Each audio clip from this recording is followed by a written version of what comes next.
বরুথিনী একাদশী। বৈশাখ কৃষ্ণপক্ষিয়া বরুথিনী একাদশী ব্রত মাহাত্ম্য ভবিষ্যত্তর পুরাণে যুধিষ্ঠির শ্রীকৃষ্ণ সংবাদে বর্ণনা করা হয়েছে। যুধিষ্ঠির মহারাজ শ্রীকৃষ্ণকে বললেন, হে বাসুদেব, আপনাকে প্রণাম।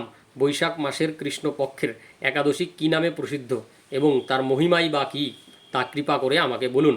শ্রীকৃষ্ণ বললেন, হে রাজন, ইহলোক ও পরলোকে বৈশাখ মাসের কৃষ্ণপক্ষিয়া একাদশী বরুথিনী নামে বিখ্যাত।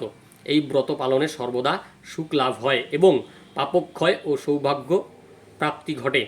দুর্ভাগা স্ত্রীলোক এই ব্রত পালনে সর্বসৌভাগ্য লাভ করে থাকে। ভক্তি ও মুক্তি প্রদানকারী এই ব্রত সর্বপাপহরণ এবং গর্ভবাস যন্ত্রণা বিনাশ করে। এই ব্রত প্রভাবে মান্ধাতা, ধুন্ধুমার আদি রাজারা দিব্যধাম লাভ করেছেন। এমনকি মহাদেব শিবও এই ব্রত পালন করেছিলেন। 10,000 বৎসর তপস্যার ফল কেবলমাত্র এক বরুথিনী ব্রত পালনে লাভ হয়। যে শ্রদ্ধাবান ব্যক্তি এই ব্রত পালন করেন তিনি ইহলোক ও পরলোকে সমস্ত প্রকার বাঞ্ছিত ফল লাভ করেন। হে নৃপশ্রেষ্ঠ, অশ্বদান অপেক্ষা গজদান শ্রেষ্ঠ। গজদান থেকে ভূমিদান, তা থেকে তিলদান, তিলদান থেকে স্বর্ণদান এবং তা অপেক্ষাও অন্নদান শ্রেষ্ঠ।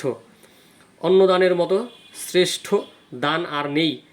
পিতৃলোক, দেবলোক ও মানুষেরা অন্নদানেই পরিতৃপ্ত হন। পণ্ডিতেরা কন্যাদানকে অন্নদানের সমান বলে থাকেন। স্বয়ং ভগবান গোদানকে অন্নদানের সমান বলেছেন।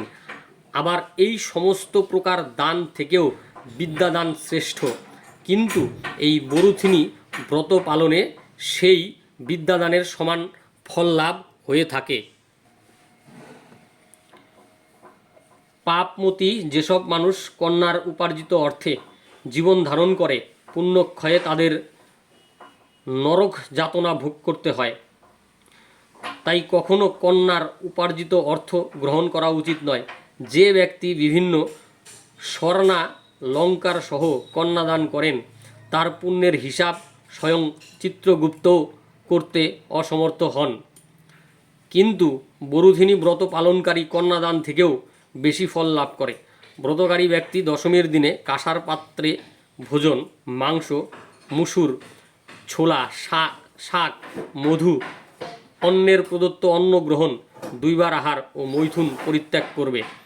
দ্রুতক্রীড়া, নেশাজাতীয় দ্রব্য, দিবানিদ্রা, পরনিন্দা, পরচর্চা, প্রতারণা, চুরি, হিংসা, মৈথুন, ক্রোধ ও মিথ্যাবাক্য একাদশীর দিনে বর্জনীয়। কাঁসার পাত্রে ভোজন, মাংস, মুসুর, মধু, তেল, মিথ্যা ভাষণ, ব্যায়াম, 2 বার আহার ও মৈথুন এসব দ্বাদশীর দিনে পরিত্যাজ্য। হে রাজন, এই বিধি অনুসারে বরুথিনী ব্রত পালনে সকল প্রকার পাপের বিনাশ এবং অক্ষয় গতি লাভ হয়। যিনি হরিবাসরে রাত্রি জাগরণ করে ভগবান জনার্দনের পূজা করেন, তিনি সর্বপাপ মুক্ত হয়ে পরম গতি লাভ করেন।